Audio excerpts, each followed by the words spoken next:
Hello दोस्तों, स्वागत है आप लोग को हमारे YouTube channel Mithilesh smart study में। तो दोस्तों आज की वीडियो में लूसेंट समान गएंगे। क्या दोस्तों, लूसेंट समान विज्ञान से टॉप 1000 प्लस वन लाइनर जो दोस्तों इस वीडियो में कवर करेंगे। अगर आप दोस्तों बिहार व अन्य प्रतियोगी परीक्षा जैसे कि UPSC, BPSC, Bihar police constable, Bihar दरोगा एसआई, बिहार शिक्षक भर्ती या SSC GD, SSC MTS, RRB group D, RRB NTPC, RPF जैसे दोस्तों अन्य कोई एग्जाम के लिए आप तैयारी कर रहे हैं तो आपके लिए दोस्तों ये वीडियो बेहद महत्वपूर्ण साबित होने वाला है दोस्तों। तो आप लोग दोस्तों वीडियो को फुल वॉच कीजिएगा, एकदम बिल्कुल दोस्तों मजा आ जाएगा। तो आइए दोस्तों शुरू करते हैं। मेरा पहला क्वेश्चन है दोस्तों कि बल का क्या दोस्तों, मेरा पहला क्वेश्चन है कि बल की एसआई इकाई क्या क्या होती है। तो बल की एसआई इकाई दोस्तों न्यूटन होता है। हालांकि कार्य की एसआई इकाई क्या होती है, कार्य की दोस्तों एसआई इकाई होती है जूल। क्या होता है, तो जूल होता है। शक्ति की एसआई क्या होता है, शक्ति का क्या होता है दोस्तों, वाट। क्या होता है, वाट होता है दोस्तों। ऊर्जा की एसआई इकाई क्या होता है, तो ऊर्जा की दोस्तों एसआई इकाई होता है क्या होता है, जूल होता है दोस्तों। और दाब की एसआई इकाई क्या होता है, तो दाब का होता है दोस्तों क्या, पास्कल। क्या होता है दोस्तों, पास्कल होता है। अगला प्रश्न है कि विद्युत धारा क्या दोस्तों, कि विद्युत धारा की एसआई इकाई क्या होती है। तो विद्युत धारा की एसआई होता है दोस्तों एम्पियर होता है दोस्तों। विद्युत विभव का एसआई क्या होता है दोस्तों, ये तो वोल्ट होता है दोस्तों। विद्युत प्रतिरोध की एसआई क्या होता है दोस्तों, ओम। क्या होता है दोस्तों, ओम होता है। आवृत्ति की एसआई क्या, तो आवृत्ति की जो है एसआई इकाई होता है दोस्तों हर्ट्ज होता है दोस्तों। और तापमान की एसआई इकाई दोस्तों क्या होता है, केल्विन। क्या होता है दोस्तों, केल्विन होता है। अगला प्रश्न है कि प्रकाश की चाल क्या दोस्तों, कि प्रकाश की चाल निर्वात में कितनी होती है। तो प्रकाश की निर्वात में 3 × 10⁸ मीटर पर सेकंड होता है दोस्तों। निर्वात में क्या दोस्तों, कि ध्वनि निर्वात में क्यों नहीं चलती है। तो ध्वनि निर्वात में क्योंकि ध्वनि को माध्यम की आवश्यकता होती है दोस्तों। न्यूटन का प्रथम नियम किसने दिया था, तो न्यूटन का जो प्रथम नियम है जड़त्व नियम से संबंधित है दोस्तों। ये न्यूटन का द्वितीय नियम किससे संबंधित है, तो न्यूटन का द्वितीय नियम जो संबंधित है दोस्तों ये संवेग परिवर्तन की दर से जो है संबंधित है दोस्तों। ये अगला प्रश्न है कि न्यूटन का क्या दोस्तों, कि न्यूटन का तृतीय नियम किस क्या बताता है। न्यूटन का जो तृतीय नियम बताता है क्रिया और प्रतिक्रिया का नियम बताता है दोस्तों। ये गुरुत्वीय त्वरण का औसत मान कितना होता है, तो गुरुत्वीय त्वरण का दोस्तों औसत मान 9.8 मीटर पर सेकंड होता है दोस्तों। पृथ्वी के भार किस बल के कारण होता है, तो पृथ्वी का भार दोस्तों ये गुरुत्वाकर्षण बल के कारण होता है दोस्तों। पृथ्वी वस्तु का द्रव्यमान कहाँ नहीं बदलता है, पृथ्वी का वस्तु द्रव्यमान ये स्थान पे जैसे नहीं बदलता है दोस्तों। संवेग सूत्र का क्या होता है, संवेग का सूत्र क्या होता है दोस्तों, द्रव्यमान गुना वेग। क्या होता है, द्रव्यमान गुना वेग होता है दोस्तों। अगला प्रश्न कि गतिज ऊर्जा क्या दोस्तों, कि गतिज ऊर्जा किस कारण होती है। तो गतिज ऊर्जा वस्तु की गति के कारण होता है दोस्तों। स्थितिज ऊर्जा किस पर निर्भर करती है, तो स्थितिज ऊर्जा दोस्तों स्थिति या विन्यास पर निर्भर करती है। सरल मशीन का प्रमुख उद्देश्य क्या होता है, तो सरल मशीन का जो प्रमुख उद्देश्य होता है दोस्तों ये कार्य और असमान कार्य को आसान बनाना होता है दोस्तों। लीवर क्या दोस्तों, लीवर में स्थिर बिंदु क्या कहते हैं, तो लीवर में स्थिर बिंदु को कहते हैं दोस्तों आलम कहते हैं उसको। वायुमंडलीय दाब मापने वाले यंत्र को क्या कहते हैं, तो उसे बैरोमीटर कहते हैं, बैरोमीटर कहते हैं दोस्तों। अगला प्रश्न है कि द्रव का क्या दोस्तों, कि द्रव का मापने वाला यंत्र को क्या कहते हैं दोस्तों, मैनोमीटर कहते हैं दोस्तों। तापमान मापने वाले यंत्र को क्या कहते हैं दोस्तों, थर्मामीटर है दोस्तों, थर्मामीटर कहते हैं। विद्युत धारा मापने वाले यंत्र को क्या कहते हैं दोस्तों, तो एमीटर कहते हैं दोस्तों, एमीटर कहते हैं। विद्युत विभवांतर मापने वाले यंत्र को क्या कहते हैं दोस्तों, तो वोल्टमीटर कहते हैं, वोल्टमीटर कहते हैं।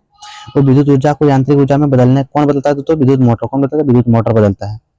अगला प्रश्न है कि यांत्रिक ऊर्जा क्या दोस्तों, अगला प्रश्न है कि यांत्रिक ऊर्जा को विद्युत ऊर्जा में बदलना क्या कहलाता है दोस्तों, ये जनरेटर कहलाते हैं। और प्रकाश का परावर्तन किस नियम का पालन करता है, तो परावर्तन के नियम को दोस्तों यह पालन करता है। समतल दर्पण में प्रतिबिंब कैसा बनता है, तो समतल दर्पण में दोस्तों आभासी और सीधा बनता है दोस्तों।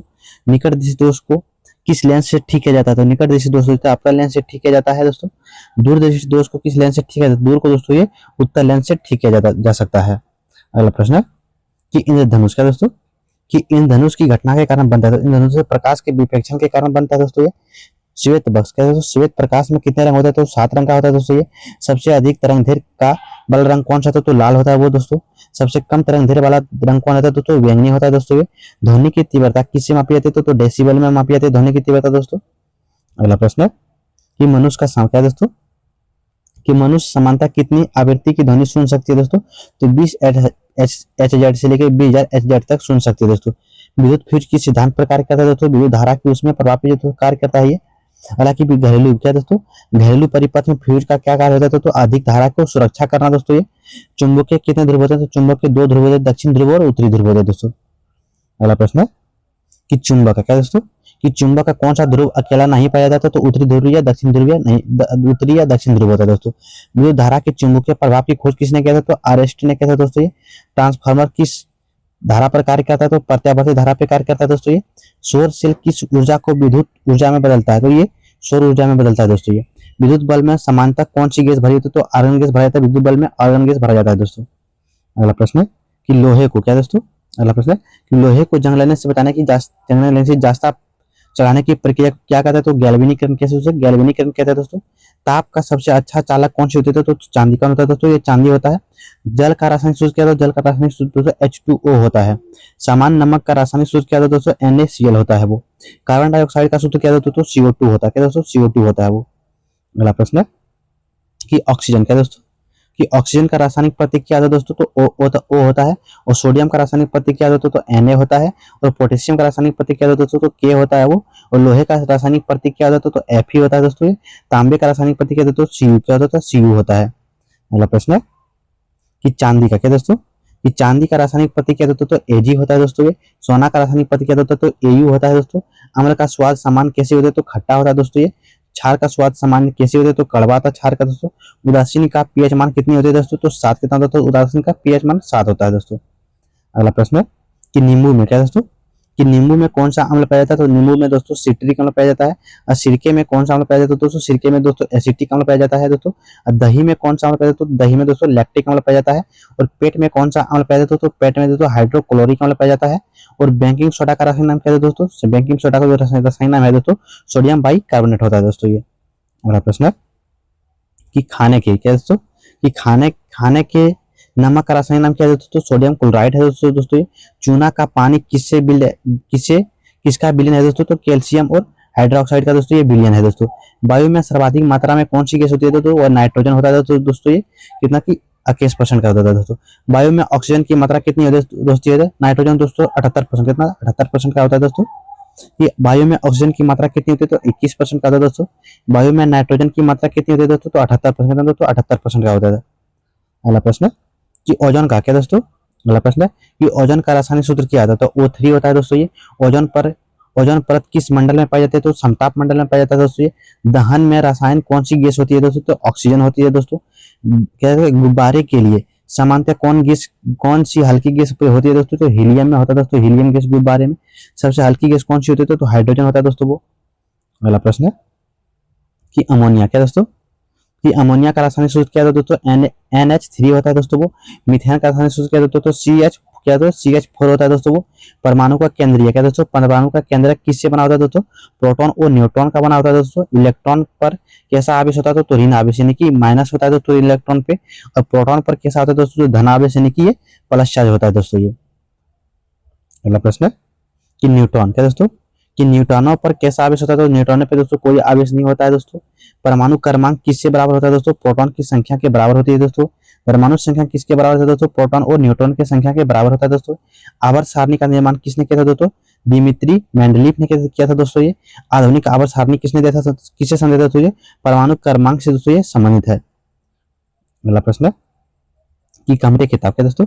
ये कमरे के ताप पर द्रव धातु कौन सी होती है दोस्तों? तो वो पारा होता है दोस्तों। कमरे के ताप पर द्रव अवस्था कौन सी होती है दोस्तों? वो ब्रोमीन होती है दोस्तों। मानव शरीर की समान संरचना एवं क्रियात्मक इकाई को क्या कहते हैं दोस्तों? कोशिका कहते हैं दोस्तों। कोशिका का नियंत्रण केंद्र किसे कहा जाता है दोस्तों? वो केंद्रक को कहते हैं। कोशिका का पावर हाउस किसे कहा जाता है दोस्तों? माइटोकॉन्ड्रिया को कहा जाता है दोस्तों। अगला प्रश्न है कि पौधों की कोशिका भित्ति किसकी बनी होती है? तो सेल्यूलोज का बना होता है दोस्तों। प्रकाश संश्लेषण किस कोशिकांग में होता है? तो हरित लवण में होता है दोस्तों। लाल रक्त क्या है दोस्तों? लाल रक्त का लाल रंग किसके कारण होता है? तो हीमोग्लोबिन के कारण होता है दोस्तों वो। अगला प्रश्न है कि मानव शरीर में रक्त को पंप करने वाला अंग कौन सा होता है? तो हृदय होता है वो दोस्तों। समान शरीर क्या है दोस्तों? मानव शरीर में समानता कितनी किडनियां होती है? तो किडनी की संख्या कितना होता है दोस्तों? ये 2 होती है दोस्तों। अगला प्रश्न है कि मानव शरीर का सबसे बड़ा अंग कौन सा था? तो वो त्वचा होता है दोस्तों। मास्क है दोस्तों। मानव शरीर की सबसे बड़ी ग्रंथि कौन सी होती है? तो वो यकृत कौन होता है दोस्तों? यकृत होता है दोस्तों। तो दोस्तों हम लोग 1 से लेके 100 तक क्वेश्चन फटाफट देख लिया। 100 से आगे के क्वेश्चन लोग कल की नेक्स्ट वीडियो में देखो, वीडियो हम लोग कवर करेंगे। तो वीडियो अगर आप लोग को पसंद आता है तो चैनल को सब्सक्राइब करिए, अपने दोस्त को शेयर कीजिए और दोस्तों वीडियो को लाइक कर दीजिएगा। मिलेंगे तब तक के लिए ऐसे ही नेक्स्ट वीडियो में। जय हिंद।